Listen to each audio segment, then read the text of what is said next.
Chapter 2, Venice. I made it 2 weeks before I called him. It was in Venice, at the Biennale, a biannual art show aimed at exploring voices of those who had historically been oppressed, aligning nicely with our own values as a gallery. Lulit and I had already sold several pieces during the private viewing days before, and as now growing gallery, we were graced with a much larger platform than years past, and the foot traffic alone was heart-stopping. It was late May, the heat was sweltering, pushing in art lovers, tourists alike, into the large modern building just off the Riviera in the city. We had a variety of pieces shipped in the hopes to have yet another banner showing this year. We had the pleasure of representing many fine international artists like Felix Heinz, a German artist whose works included nail and canvas reliefs that alluded to Germany post-World War II. He was a short and charming 40-something man who had made his debut at Art Basel, Miami, with our gallery years before, and was an exceptional artist. Then there was Ariel Marleau, a French-born photographer whose subjects were homeless women around the world, highlighting their plight and calls for aid. Her pieces were always captivating and heartbreaking, and we were proud to have been the gallery to represent her at this prestigious show. It seemed that this year Lulit and I would be unstoppable. I managed to survive 10 days in her presence without her asking what was on my mind. She, being the focused entrepreneur she is, let my odd looks and missed moments of conversation pass by without commenting, even though I knew she would sense the change in me. She departed yesterday, heading back to LA for a short break in between cities, and I was left alone to finish the last days of the trip. We wined, we dined, we sold art. We spoke French and Italian and took Ariel and Felix to dinner with other artists and clients alike. We laughed and discussed the merits of exploring past atrocities through art and the death of the Queen and the new curator for the Biennale. And yet, I could not stop thinking of him. I thought of our embrace, of feeling at home and safe, and yet terrified of the future at the same time. Of that last longing look we shared before he disappeared in the elevator. Of my declaration to remain friendly when we both knew that would not last. I thought of what to say to him. We had parted without making formal arrangements, but he had shifted the possibility from if to when. I walked slowly around the white industrial room and meandered along with the other guests to the booth adjacent to our own, dedicated to artists of the past. I ambled past the Picassos and Mapplethorpes, lost in thought. I unconsciously stopped in front of Les Amants, one of my favorite paintings. It was acrylic on canvas by a French artist, René Magritte, and had been imported from the Met for this show. The couple were frozen in time, intimate but isolated from one another. Passion seeped between their cloth-covered lips and the way their bodies touched, and yet unable to be fully vulnerable. I felt my chest tighten looking at the image of the longing the two shared and the inability to cast aside what separated them to be completely together. I did not want to live my life like the woman in the painting, desperately trying to cling to love and to be held back by something so simple. My age, his fame, inconsequential in comparison to my depth of feeling for him. I became overcome with the need to see him. I made a choice. I quickly pulled out my phone from my tote, searched his name, and pressed my phone to my ear before I could change my mind.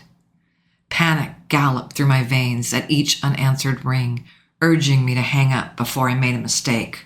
"Hi," he said after 6 rings, sounding breathless. "Hi," I said, noting the faint tremor in my voice. "I trust you kept my gift safe?" he asked, a smile in his voice. I relaxed at ease upon hearing him. "I don't know. I think you should come see for yourself," I said, rubbing the smooth gold ring on my left thumb with my index finger. His rough chuckle skittered down my spine and settled somewhere between my thighs. "Okay," he said. "Where should I meet you?" Venice, meet me at the B&L, Friday at 7, dinner of your choice, I said. He paused for a moment. Do you have to work the next day? He asked. No. Good. See you Friday, he said, and the line went dead. Even though I had been expecting him, it was still a shock to the senses. It pleased me more than it should, that he was reliable, that he kept his word and without hesitation flew from wherever he was to see me in 4 days' time. His long legs carried him briskly up the pale steps and between the imposing white columns to the door where I had waited for him. He had sunglasses on and was notably sans cap, the backdrop of the setting sun illuminating his ivory ensemble. He removed his brown Prada glasses as he strode up to me, dimples winking. Hi, he said, reaching me, and without hesitation wrapping his arms around my waist and lifting me with ease into a rib-crushing hug. A laugh escaped me, emerging from my chest and taking me by surprise. Hi yourself, I replied, as he set my feet on the ground and stepped back, looking bashful. I was not used to this haze, the one so relaxed in the public space. My nerves escalated at our nearness, wondering what people would think of the two of us together. My young friend. Where to? I asked as we descended the steps together, a more appropriate distance apart. I followed slightly behind, and he turned to face me, walking backwards, evidently not caring that there were an abundance of people dotting the small plaza. Some stopped, some murmurs of, "Is that him?" But overall no change in the atmosphere, no pointing, no squealing, and no masses. I had never seen him so carefree, so effortless. Gone was the haze who donned cap and glasses before stepping out and wore a mask of impassivity until he reached a private space. Instead, before me was simply a vivacious young man who was here in Venice for me. Well, he said, still grinning and still walking backwards, I thought since you didn't have to work, you wouldn't mind going for a bit of a drive, he asked, quirking a dark brow at me and turning to walk in the correct direction. I'm not opposed. Good, he said, looking down at me with his lips pressed together in a smile. After a short 40-minute drive, we were ushered into a small and contemporary Italian restaurant by the name of Il Desco, nestled within the ancient city of Verona. The space was unique, a modern oasis in the old Italian river city. There were small tables located around the perimeter of the space, with colorful art decorating the dark brick walls. The tables were full of guests sipping wine and chatting, filling up the tiny restaurant with a pleasant hum of activity. We were shown to a table for two, the hostess pulling back our red leather chairs and leaving us promptly with a Gode il cibo before retreating to seat Adam and another security officer I did not recognize 2 tables over. Hayes's ease in the public eye made more sense after seeing 2 professionals eating unassumingly near us. No one would interrupt us during this meal. That much was clear.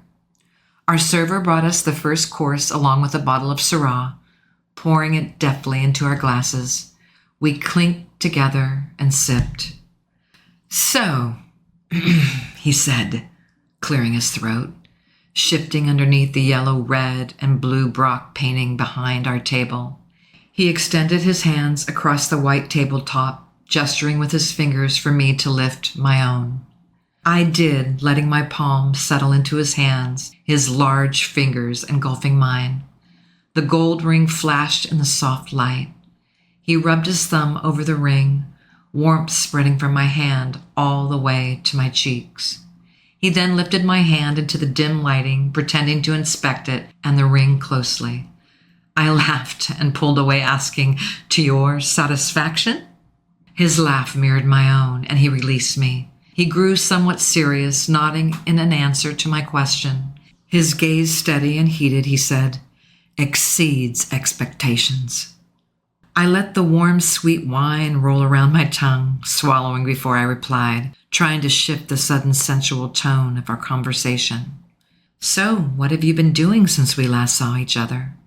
He flashed his dimples, long fingers toying with the slender stem of his glass. I've been writing music, actually, and working on a few upcoming albums as a producer and co-writer. You mentioned that. Anything you've worked on recently that I would know? He paused, considering. Probably not. I worked on an album that had a more contemporary feel, less mainstream pop a few years ago. She's a Palestinian and Swedish singer who has talent, and I really think this album is just the start for her. His eyes glinting in excitement, evident in every word. Less mainstream pop? I imagine that was a challenge, branching out?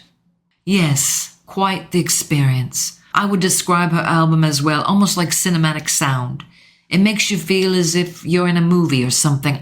I don't know, he said, shrugging slightly, taking a bite of the elegantly displayed salmon mi qui, chewing thoughtfully. Anyway, I only produced and wrote a few songs on that album, but it was such a learning experience, he said. Name? He lifted the wine to his lips and swallowed with a smile. It's called, Those Feels Again. I specifically co-wrote 2 songs here, he said, reaching out for my phone. I fished for it and handed it to him, and he waited for me to give him the passcode. Thumbs up poised over the screen. A warm flush settled in my stomach. 0202, I said, and held his gaze. His eyebrows lifted to his brown curls, lips parting in surprise. My birthday? Your birthday. His lips lifted in a smile, and he chuckled, shaking his head in disbelief. He made no comment of my choice of password and added songs to my phone, explaining the nuance of each track and what it was like working with the artist whose background was so different from his. We chatted over the next 2 courses about his upcoming work with a high-profile artist, that he could not share, and about our banner showing at the Biennale. He was most interested in Ariel's work, asking what drove her to choose to focus on homeless women and offering thoughtful commentary on the pieces I showed him. One of a plastic bag used as a purse, the owner hiding her face behind it, and another of worn shoes in the forefront, toes raw and blistered. It was startling work and very gripping. As we talked, I waited with bated breath for my insecurities to rear their ugly head, to feel other eyes on me, to wonder what people would think seeing the 2 of us together, me nearing middle-aged territory, and this young man barely through his 20s. I waited to feel that creeping sense of impending ending, that no matter how much I loved him, it would not last. That any moment someone would take our picture and reveal our meeting. That Isabel and Daniel and Lulit would soon know of what I had done. And yet, it did not come. I felt myself falling into the cadence of our conversation and the wine working its way through me. Our conversation remained mostly friendly, but the air of tension persisted, our attraction evident in the way we looked at each other, gazes lingering and landing where fingers and lips caressed in the past. We were brought the final course, our meals stretching for hours, a decadent chocolate cake with gelato and a dazzling array of Italian sweets. We ate slowly, sensing that the evening was coming to a close, and both subconsciously prolonging our time together. I watched him, describing the private cooking lessons he enrolled in and his colossal failure at attempting a beef Wellington, and was only half listening. Between the 2 glasses of port and the man in front of me, I was severely distracted.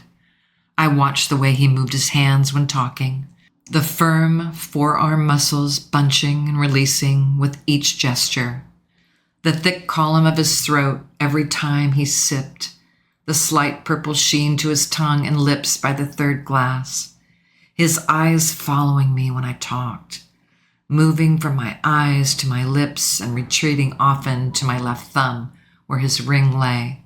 I thought of my vow to remain friendly with him, and I thought about breaking it. "You are so beautiful," I blurted, taking myself and him by surprise. He stopped talking, his attention resting completely on me. He moved his eyes from the neckline of my Louis linen dress to my necklace, pausing imperceptibly at my lips and finally meeting my own. "You, Céline, are beyond beautiful, and confusing, I might add," he said. He settled back into the leather chair and placing one knee very purposely on the inside of my thigh. Suggestive, precise, effective. "In what ways?" He leaned forward suddenly, placing his elbows on the table and his ringed hands underneath his chin, and slowly, explicitly pressed my thighs apart with his own. "Because you say you've changed and you want my friendship," he said softly, blue eyes staring intently into mine. "And yet you have been single-handedly seducing me from the second you called. Is that on purpose or just something you're good at?" he asked. I hesitated, shifting in my seat, awareness and arousal sputtering to life inside me. "I don't know. I can't seem to keep a clear head when I'm around you. The lines are..." I trailed off, the buzz and him blending everything into a pleasant haze. "Blurred?" he purred, parting my thighs a fraction more. Fuck. My pulse leaped, mouth popping open at the movement. I felt exposed, nearly unbearably so. I nodded. He smirked at my inability to speak and freed my legs from his. I could feel him crossing his legs under the table, ankle resting against mine. A much more casual form of contact. I relaxed slightly, feeling my nerves settle. "I guess it's just something I'm good at," I said, winking, spooning tiramisu into my mouth and savoring the sweetness. He hummed in agreement, swallowing his own bite of the rich mascarpone. He chewed for a moment, thoughtful, and then met my gaze with a fierceness that was unexpected. "I wasn't deterred 5 years ago, and many things have changed about me, but my interest in you remains. So," he said firmly, "as I said, you just let me know when you change your mind. When, not if.